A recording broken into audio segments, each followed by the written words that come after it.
I remember sitting in Oregon on a winery celebrating, and she's like, I think we should do more fix and flips. And then I'm like, I think we need to do this wholesale.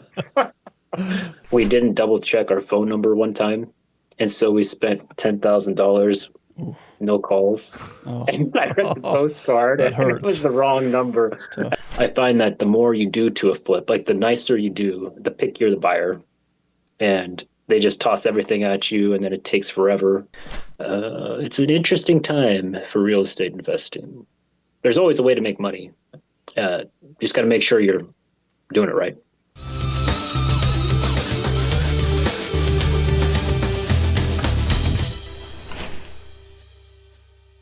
All right, everybody, welcome back to another episode of the Evernest Real Estate Investor Podcast. I am one of your hosts, Spencer Sutton, and it's good to be joined by my co-host over there, Adam. Adam, good to have you. Yes, sir. Thank you. Good to be here.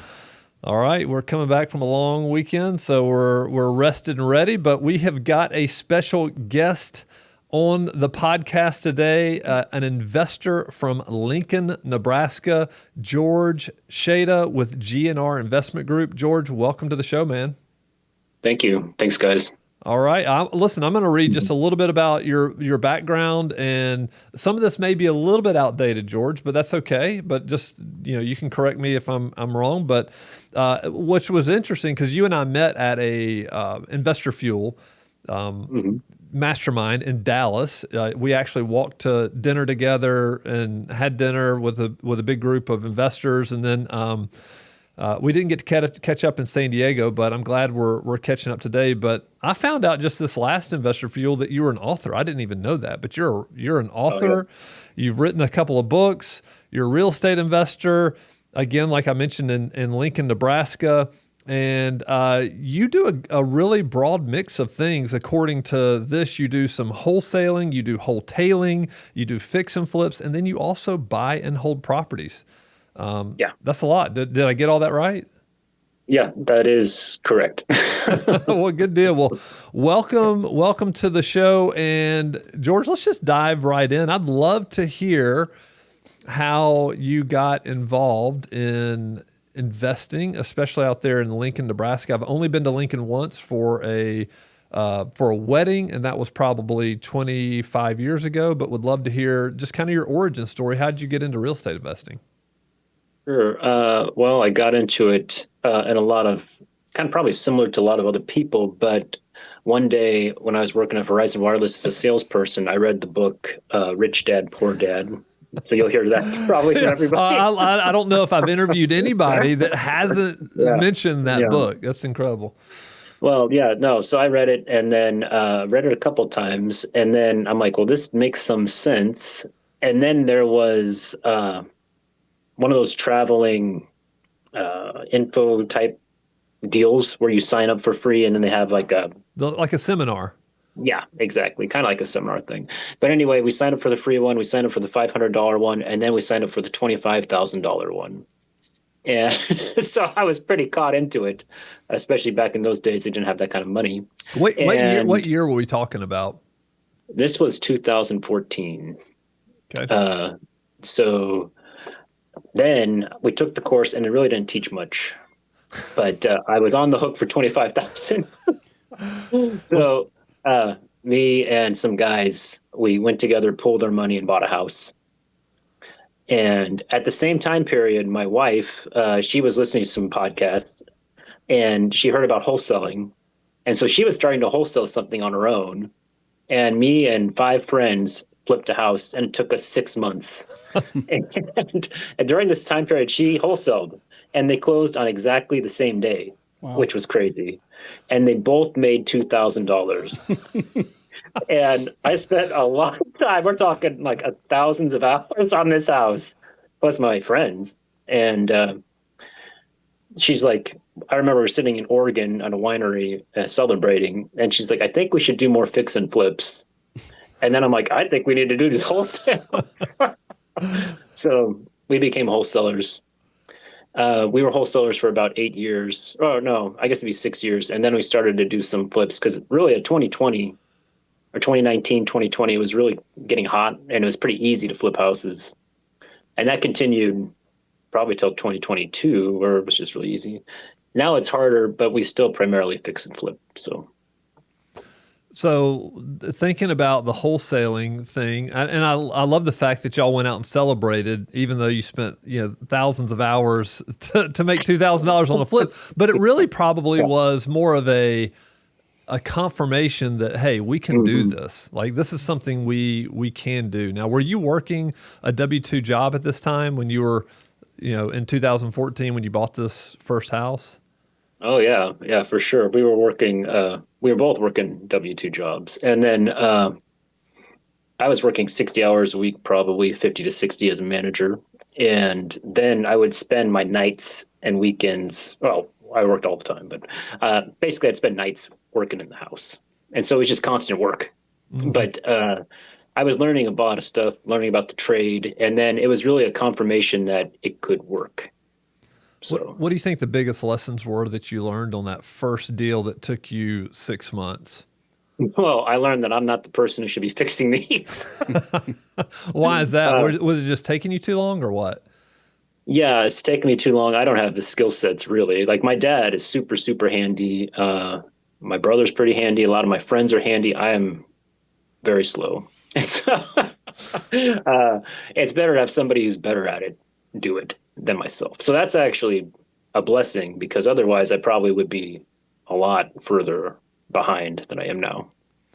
So, what was the pivot that you made? Did you make a pivot after that first deal when you were like, hey, that took me 6 months. We still want to do this. Your wife wholesaled a house. Was it then, Mhm. hey, let's just focus on wholesaling? And then what did it look like to get that business up and running back then? Sure. And actually, the great thing about my wife doing the deal that she did, she spent roughly 13 hours in that 6 month period. So I mean, she wasn't like working all the time, but it was a proof of concept because I didn't believe wholesaling was real.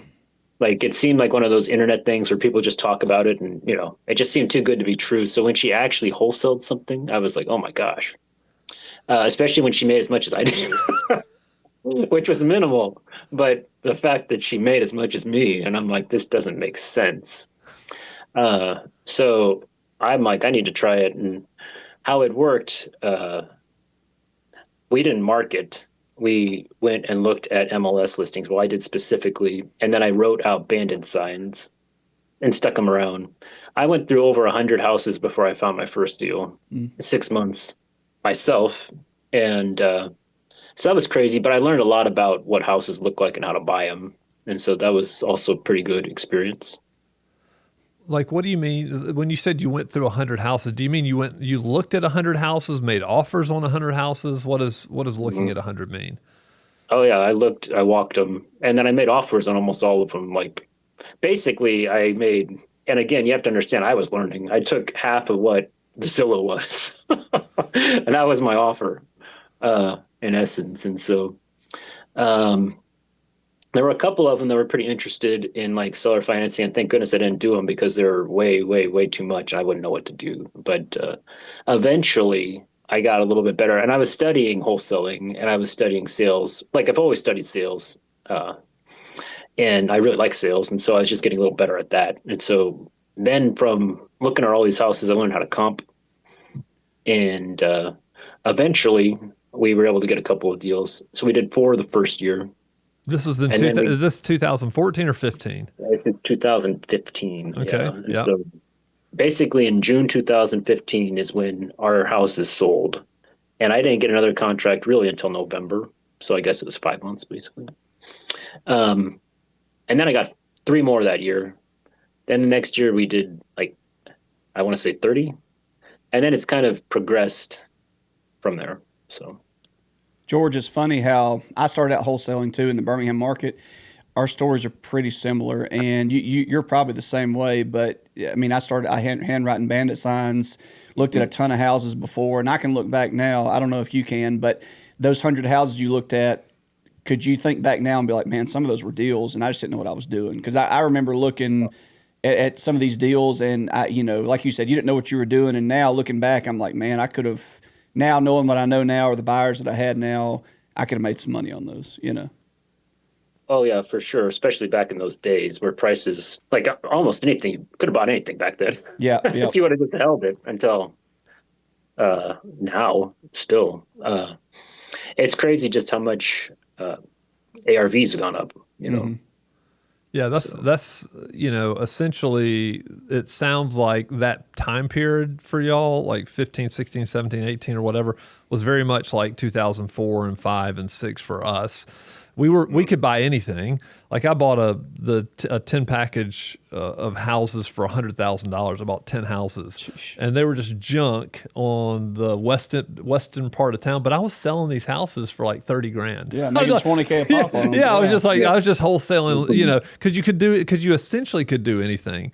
But obviously that all changed in like 2000 into 2007, beginning of 2008. So what was that journey like for you when you decided to leave your W-2 as you were like getting more and more into this, and when did that happen, and what was that process like? it was pretty crazy because I believe in law of attraction stuff, and so what I did is I wrote in 2014, I wrote specifically what I wanted out of my business and out of my job. Uh, I never thought I'd actually do real estate full time. Like that never crossed my mind. I just wanted extra money.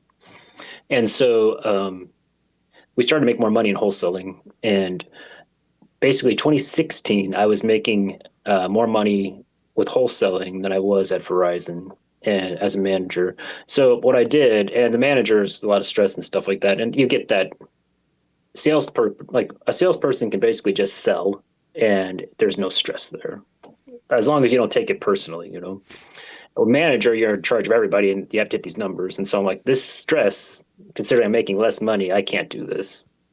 So I stepped down and I was basically just going to ride it out until I got fed up and I just stopped working. That was the idea. And then the exact job I wanted for the company magically just developed out of nowhere. And so as a salesperson, they called me up and they asked me to do it. In essence, like I basically had kind of an inside route to get this position, which was a couple steps up above a store manager. And so I'm like, oh my gosh. But I was making this money at my company. And so I'm in this catch 22. I'm kind of scared to leave. I end up taking the position, which I actually love doing. And so I worked 3 extra years with Verizon doing this. So working full time, both because I love traveling and it just gave me a lot of opportunity to talk to people and just kind of have fun at work. But then I was making so much money at the end of this. So this is 2018, that it was actually ridiculous for me to keep working. But I was still scared. You mean you were making so much money wholesaling at the same Yeah. time you were doing this job? Yeah. Yeah, like in all fairness, and I was working a lot less with wholesaling. Like we're talking 10 hours a week, probably. Like it was just kind of crazy how much we were making for what we were doing. And it got to the point where I'm like, what am I? I'm only working this Verizon thing for me just to get away. And so it's just not being fair to my wife because we own the business together. We're the business. We had like no employees. We were just kind of by ourselves. And and what's also crazy because my wife quit the year before and she was sweating bullets that I would quit because we had insurance and all this stuff. But I'm like writing down the numbers and it just didn't make any sense. And so I quit. And then the funny thing is the day I quit, they actually announced that they were going to sever the position. And so I lost the severance bonus. And I was like, oh my gosh, so close. Oh man. Oh man. Yeah. So it's like life was like, you're getting off no matter what.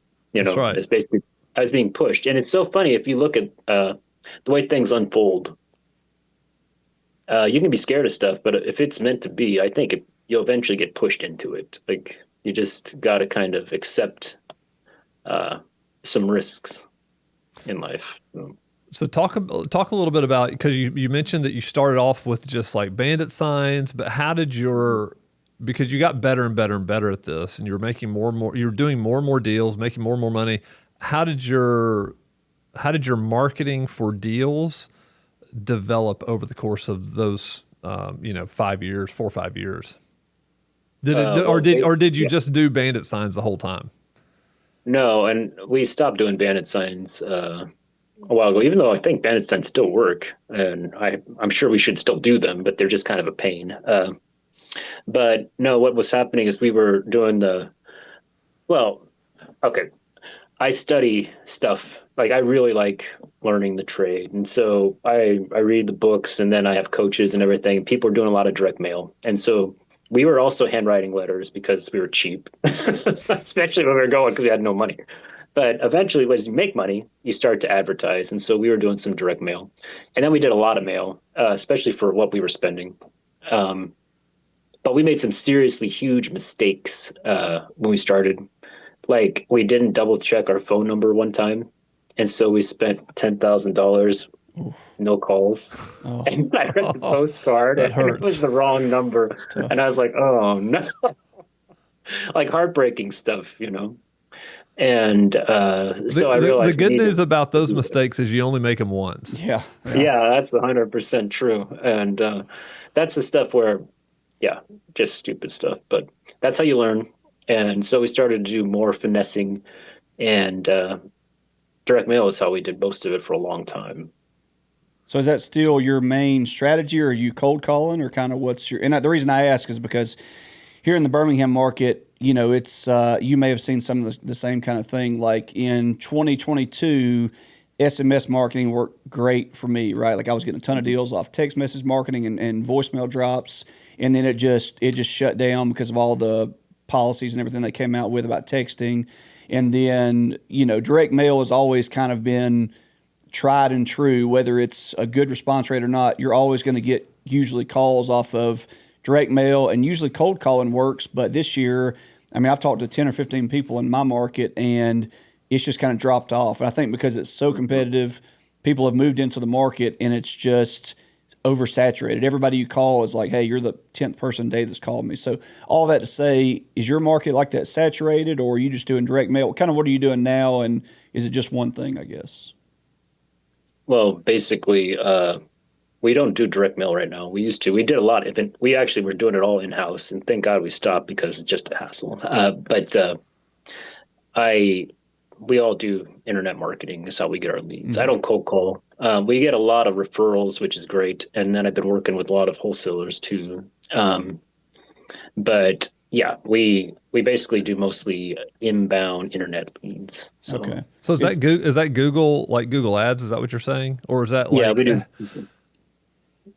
It's Google Ads, and then we also do pay per lead. yeah, mm-hmm. pay per lead with different Yeah, services, like different groups? we We do actually that. do pay per lead here at Evernest. We have a group that runs ads for us on Google, and we just buy those leads from them. And I can tell you, I don't know what it's like in your market, but I'll just tell you here, I've used 2 or 3 pay-per lead companies, and it was $300 per lead here in Birmingham. I don't know what y'all pay there, but $300 a lead. And the first day I had 4 leads. So I was at $1,200 the first day like that. 2 of them were listed on the MLS, and one of them said, no, I just changed my mind. So like by the time I tried to get refunded for these leads, they were giving me such a hard time. I'd already gotten another like 3 or 4 the next day. So I was at almost $3,000 with maybe 2 days. good leads. And I'm like, I just don't think I can handle doing it. So anyway, that was short lived for me, but I don't know if it's that competitive where you're at and if you're paying that much or maybe more. I don't know. Well, it's pretty competitive where I am, but what I do, I'm just gonna say this. I don't know. Hopefully, the company doesn't read this. But what I do is I negotiated my lead price down, uh, because it's like exactly you get a bunch of bad leads, and then all Mm-hmm. of a sudden you spent your entire budget. Because I budget, I used to just write it out because I'm like, we'll get the leads, we'll pay for it, and I almost marketed myself to death like twice. Mm-hmm. So I am very strict on how much we spend on marketing, actually. But so I talked to these people, and our Google Ads works pretty well, which we're blessed with. But it's always nice to get these additional ones. And so the services, I told them I was going to shut it off unless I got leads for $75. Wow. And so what happens is anyone else who's got more than that, they get the leads. But when they stop, because they get an influx of leads that just eat up their budget, right? Yeah. I get them. And so that's just a trick. I don't know it will work everywhere, and I can't guarantee they'll negotiate that way. Mm-hmm. But I was spending lots of money, and I'm like, okay, this can't continue forever. So Yeah. Were you spending about $300 a lead at that point, and you negotiated it down, or were you spending something different? well, Lincoln and Omaha are very competitive, and so those were at 450 actually. Wow. So Yeah. yeah, and then I dropped into 150, thinking still 150 is still cheap. If they're good leads, that's true. But when they're not good leads, you get Yeah, a bunch of garbage. It's that's like right. this is crazy. And does the company that you're using, do they rebate you for ones that actually aren't leads? Like if you can prove that they're invalid leads, do they refund you at all? Yeah, they do. Okay. But they rate you and stuff like that, and so they make you feel bad doing it. But I'm like, it's like this is what it is. Like I'll stop if you want me to. So We'll talk about the transition into retail, right? Into flipping houses, because you were doing so well wholesaling. Was it just one of those things where you're like, hey, and at this point, is it just you and your wife in the business, and then the two of you decided, hey, let's start flipping. One of us will manage the whole deal. The other one will be responsible for some other part of the deal, whether it be disposition or whatever. How did that look for you to make that transition from wholesaling to flipping? yeah, so it was actually very interesting, and it's amazing how this works. But the very first real flip we did, uh, well, since the very first one I did, but it was 2018, right after. Actually, it was right before I quit Verizon. We had a deal that was pretty strong and knew like the numbers, and it didn't need that much. Like it was basically it needed a little bathroom and then paint, carpet paint stuff.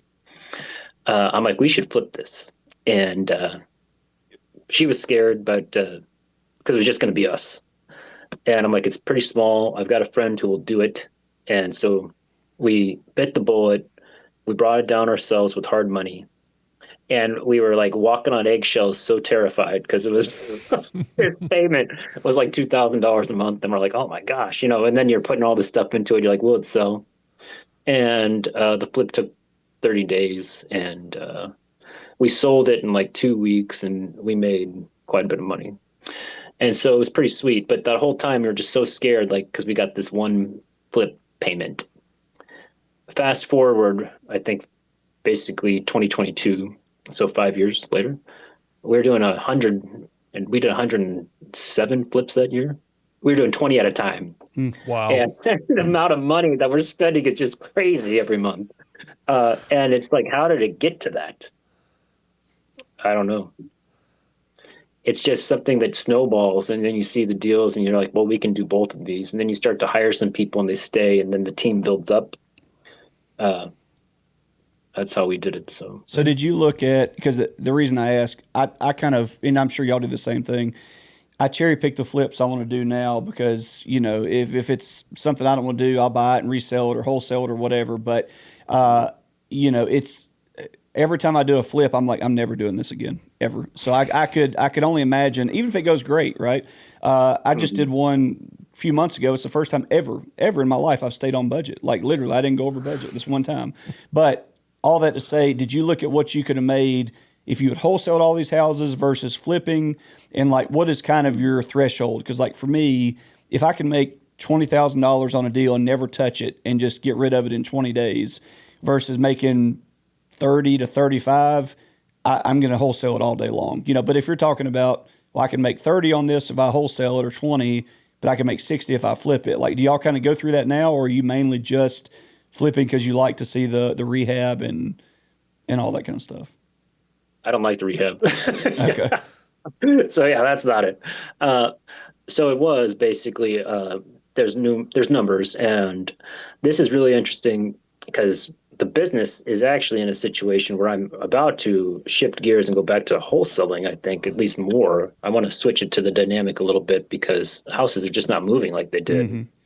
But before, it was like they moved so fast it didn't really matter. Yeah. Like, what's the difference? That is not the case, at least in Lincoln and Omaha. Basically, I do the entire state of Nebraska. It's slowed down. So, and I can feel that. So all my numbers are more expensive. Mm-hmm. And so that's making a big difference. But as far as if I can make a quick 15 or 20, I will take that. If I can put, and all I do now basically is I do cosmetic flips. I don't do big ones.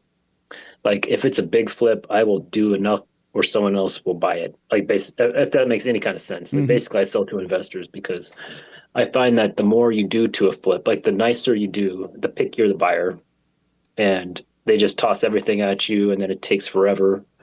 Uh, you have to go through a bunch of loan stuff, like carpet and paint flips. Selling them cheap, I think, is the best way to do it. So, So you're selling. So you're um, essentially selling those. You're doing carpet paint and then selling them to other investors. Is that what you're saying?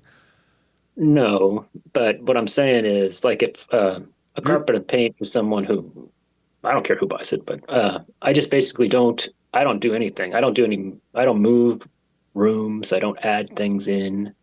I just try to make it as easy to make it to the point where someone will buy it and get some equity. Hmm. Because in my experience, when they have a little bit of equity, it's a little cheaper. They sell faster, and that person is a lot less picky. So are you trying to get it to pass inspection, or are most of yours cash buyers, even if they're not? Because we have a lot of cash buyers here that if it's cheap enough, these people buy them for their kids or they're moving from California or whatever. They're listed on the MLS, but are you doing enough to where it'll pass an inspection, or kind of how is that? I know paint and carpet, but like, will you put a roof on it, windows, or literally just paint, Oh, carpet? I never do windows, yeah, Okay. unless they're missing.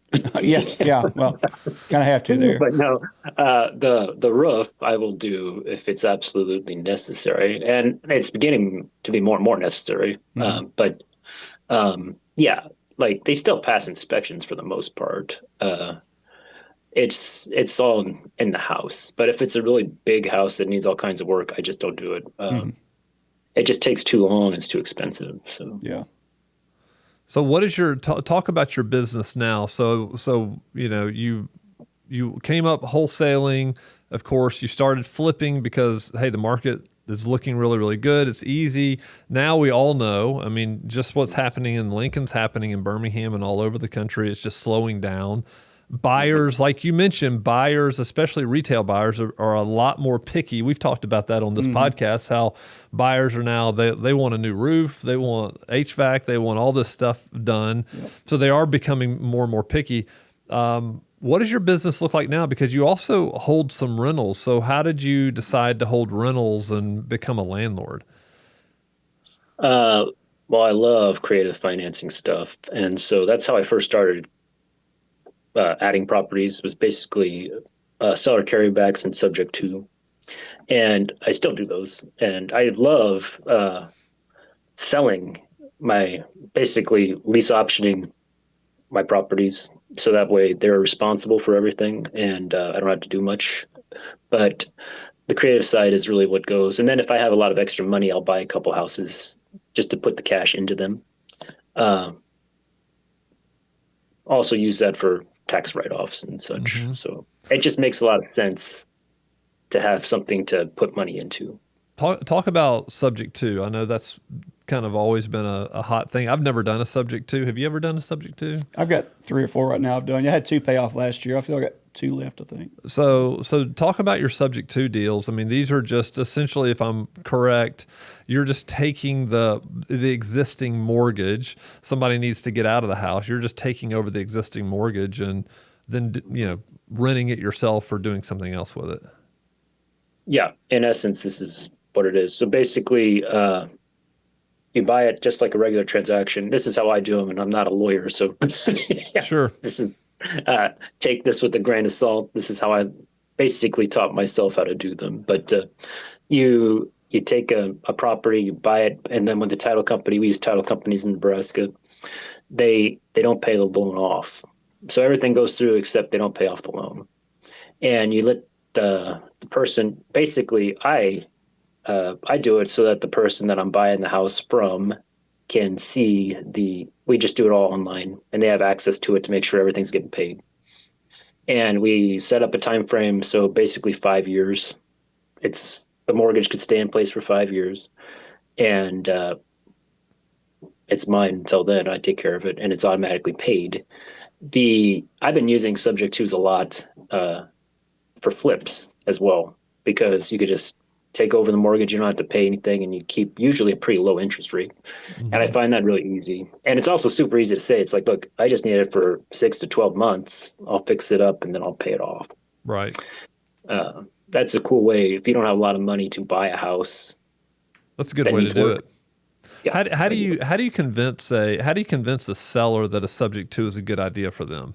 Do you find that they're a little bit like leery of that, or are they in such a spot that it's a great solution for them? They're like, they don't really care. They just or can't pay the note anymore. Well, in essence, they have to be in a spot where they're motivated. Yeah, they have to Uh, be super yeah, motivated. yeah, there has to be motivation there. If not motivated, why would they do it?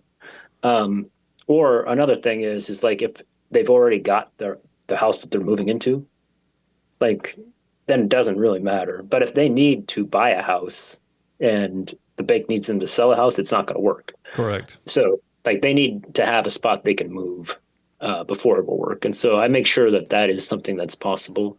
Um, and then it also depends on the motivation. Like if it is extremely expensive, like so top, like especially now, like it's basically full retail price. No one's going to buy that, and it's slow. And so, if the payments make sense, it's a pretty easy sell. So, I get a Gotcha. lot of leads every month where they're so underwater, even a sub two doesn't make sense. You know, like they have a low interest rate, but they bought it at top of the market, and it's like, I mean, underwater, oh 150 yeah. grand. So you can't, you know, I hate to say you can't do Mhm. anything with it, but I just haven't been able to do anything with some of these. You know.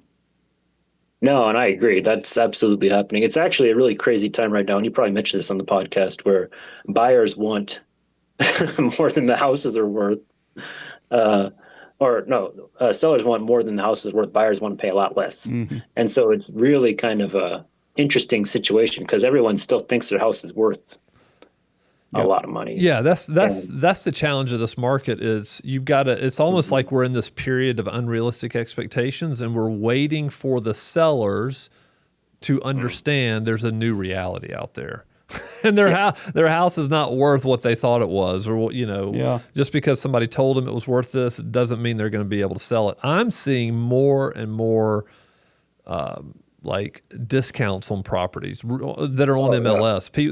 People that are lowering the prices and houses that are sitting on the market. We've had now, I think, in the past 5 or 6 years, we've had more properties that have been unlisted from MLS, taken off MLS that just aren't selling, and so Hmm. people are deciding to rent their houses, and of course that's great for us because we're managing those, but.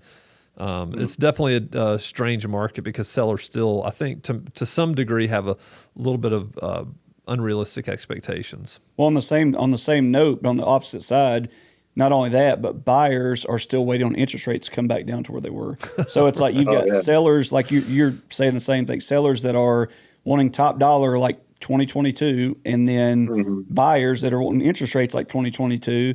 And like we've already been what a year and a half into these high interest rates, maybe 2 years. So 2 years. hopefully by the middle of next year, people will start realizing, well, I've got to lower the price, and other buyers will say, well, I'm just going to have to bite the bullet and buy pay these high interest rates. So. yeah. And that's actually that's why it's dangerous to be a flipper right now Hmm. because it's like when the dust settles, where are the prices going to be at? And I don't need to have 20 houses at the same time when they're slow. Especially with Like I hard really money, don't you need know. that.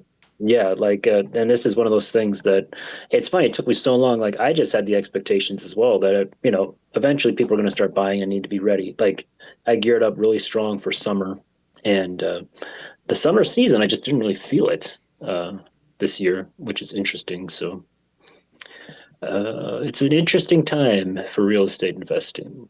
There's always a way to make money. Just got to make sure you're doing it right. Yeah. So what is that? Like when you look in the future over the next 2 to 3 years, George, how do you see investors making money with kind of the strange market that we're in? Well, I will say I got a crystal ball in here, but Good. I will tell you the way I've been moving properties myself, and I think this is going to be something that will continue strong for the next year at least, is seller financing. I think if you can get a house, and it's pretty interesting what you can do with seller financing. but and I do a lot of small towns throughout Nebraska, and so I also do big towns. But this is just how it works.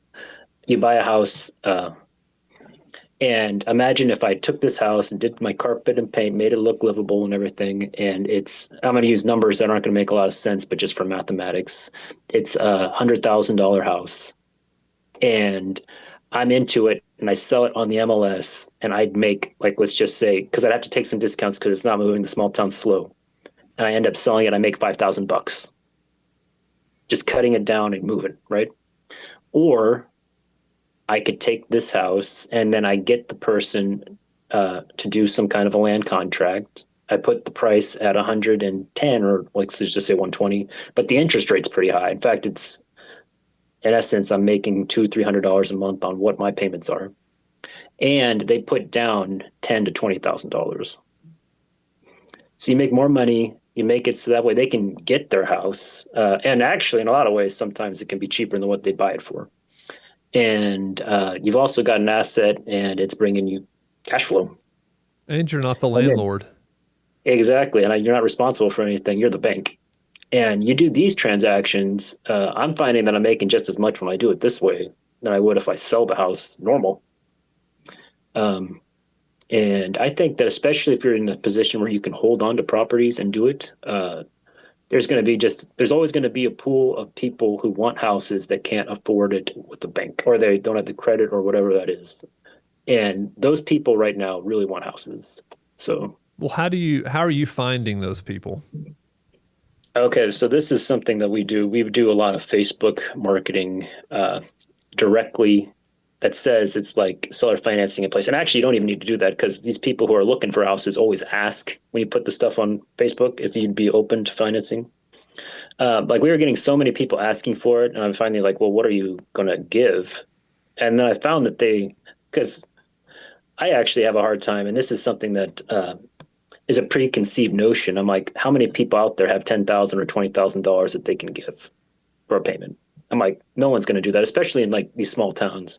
But there are a lot more people than you think. And they can find the money if they don't have it. Yeah, the key is Yeah, their if they get mom, it their from mom, them. grandmother, granddad, give them Yeah, money. That's Yeah. right. Yeah, it's crazy, actually. These people who you would think would not have the money to do it do. And they're also super happy to get the chance. And if they end up, I've never actually had a house come back, but people always say that the houses will come back and then you sell it again. But if they do, then you keep their deposits, because it's non-refundable. It's just part of what it is. So. Well, George, you are speaking my language, because I do the exact same thing. And I love that strategy. Like any time I get a flip, I do a little bit different, where I don't know if I have bought them seller finance before. I've even done it subject to before, and done a wrap and then sold it to a buyer, on owner financing. But I don't do a lease option. I do land contracts, but it's the exact same principle, But it's crazy how you'll have somebody come in that is contractor, roofer, HVAC guy, glass company, somebody they make good money. They're just not bankable. They'll drive up in a 2000 model Toyota Tacoma, drywall all over them, and they'll drop 20 grand in cash on the table. But then you go to a real estate meetup and you see the guy with the Tesla and the Rolex who doesn't have a pot to pee in. You know what I mean? So it's just, it's so true. It is so insane. crazy. I don't know if you've had that same experience, but it's just crazy to me. Like you said, the amount of people that have the money out there that you would never think, 100%. And it is truly interesting, because a lot of these contractors, they own their own businesses and they just get cash heavy. Mm-hmm. They really do. Yep. And I've actually had people who I buy house, like, I work a lot with the same sellers. I mean, you probably do too. You got people, or buyers, I should say. The same people who buy all the time. And a lot of times there's Mexicans. They just accrue cash.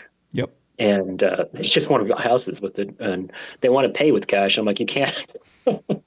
We can't take cash for these houses. You got to put it in a bank and give me at least some kind of a cashier's check or something. But it's just funny how many people really have money that you just don't expect. So.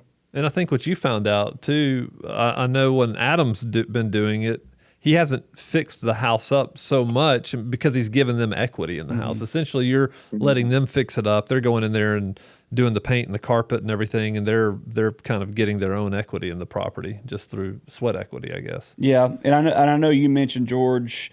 That's right. Yeah, so we don't do too much. Like we've got one now that Spencer walked through with me. And, I'm probably spending $3,000 total. And that's just have it cleaned out, have it spruced up, and then I need like a capacitor for the HVAC, something simple.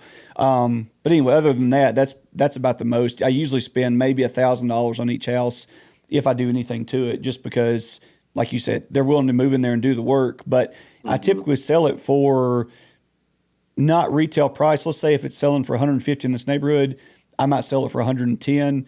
They can still fix it up themselves. They're going to build equity over time with it. But like I said, they're going to move in there and do all the work themselves, But I charge 12% interest. I don't know, some people say, well, that's crazy.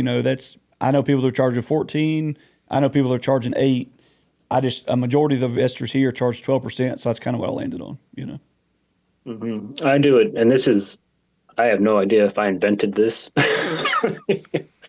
But like I was doing, in fact, I will make out, depending on the person, we'll make out a whole mortgage calculator with the payment rate buy down thing. Yep. But what I find is the best, especially if you can put the right numbers in there, is that we just do a rent agreement. So basically it's a rent to own. And I do land contracts too. I love those.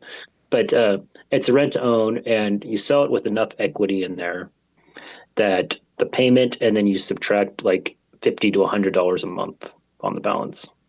So there's no interest. It's just whatever that rent payment is. So it's like, imagine it rents for $750.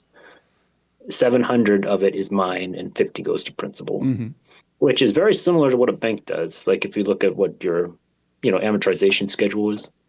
But when these houses are cheap, and then you bump it up, I mean, it's actually amazing how much money you can make and still make it good for these people.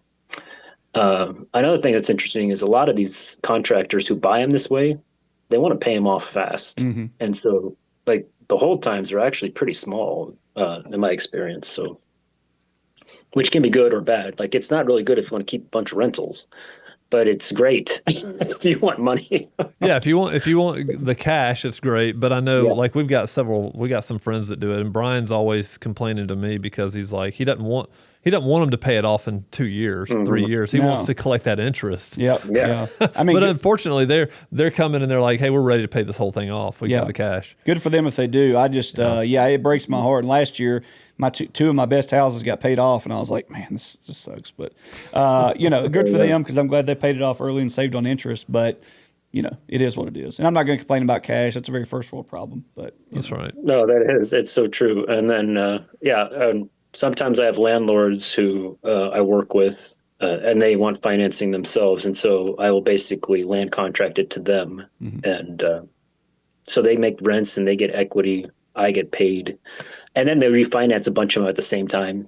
And so pretty big paydays when they do that. So that's cool. Last thing I'll say, and then I'll let Spencer take back over, is I know other investors like you're talking about, a lot of Hispanic guys do it that have contracting businesses. They'll be paying me like $1,100 a month. And, typically this is an area where you might get $950 a month in rent, and they're going to rent it by the room. So like I'm charging them $1,100 a month, but they're making like $1,600 a month because they've added a bedroom, and they're charging per room to the guys that work for them, and they're still cash flowing $400 a month. So it's crazy how everybody can make money in that situation. Even at 12% interest. It's nuts. Yeah.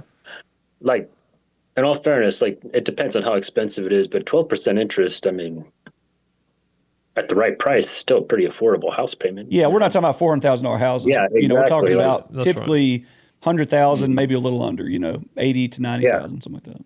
Right. That's exactly kind of what we do here. And it just gives people the option to get their house. They're their owner. They're building equity. And with the down payment that they give me whenever they're ready, they can refinance and not have to pay anything else. Yep. Like basically, we've already gotten our payment. So they can just basically refinance for no money down. Yeah. Yep. Well, George, this has been great, man. Listen, we appreciate you coming on and sharing a little bit about what you're doing up there in Lincoln, Nebraska. And are you gonna be going to Investor Fuel Live that's coming up in a couple of weeks? No, I'm not going to make it to live. I was traveling almost the entire month of August, so So you need a I break. I get it. I need to break. Yeah, I gotta get back in the game. That's right. But I'll be there in November, so Okay. I'll be for Good. that one. Well, I will definitely see you then. That would be awesome. Yeah, it's always good to catch up. Yep. And I appreciate the opportunity to be on this. Thanks, guys. Yeah, absolutely. So everybody, make sure if you haven't left us a review, go ahead and do that. And we will be back next week with another episode of the Evernest Real Estate Investor Podcast.